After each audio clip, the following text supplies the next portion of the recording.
C'est la seule classe d'actifs, du moins à ma connaissance, pour laquelle je connais l'avenir.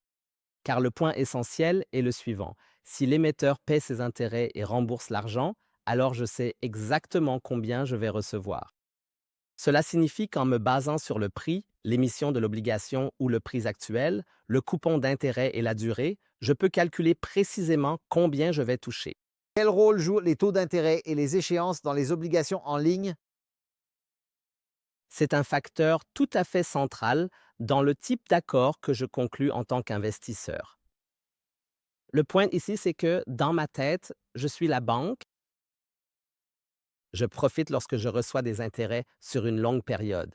C'est ce que je veux faire lorsque les taux d'intérêt sont élevés. Mais si les taux d'intérêt sont bas, alors je préfère opter pour des échéances à court terme car je ne reçois pas d'intérêts élevés. Si le niveau des taux d'intérêt change pendant la durée de vie de l'obligation, cela a également un impact sur le cours de l'obligation.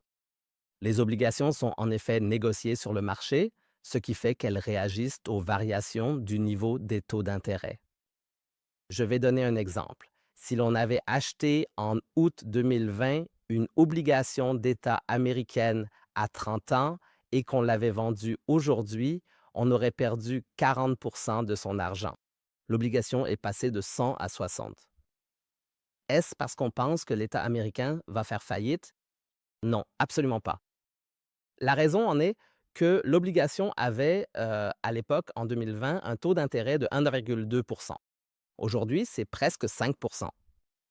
Cela signifie qu'aujourd'hui, lorsque l'État américain émet de nouveaux titres de dette, il doit payer 5 d'intérêt.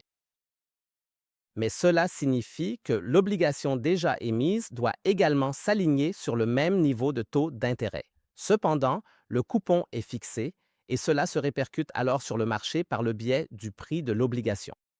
En ce sens, quelqu'un qui a acheté des obligations américaines à longue échéance en 2020, et c'est la même chose en Allemagne, a perdu environ 40 de son argent s'il vendait aujourd'hui. Fait intéressant, les banques qui détenaient également des obligations n'ont pas à les déprécier dans leur bilan, ce qui est une situation tout à fait absurde, car elles peuvent simplement les comptabiliser au même prix que celui auquel elles les ont achetées. Le principe de prudence comptable ne s'applique pas ici. De cette manière, l'État parvient à écouler davantage d'obligations.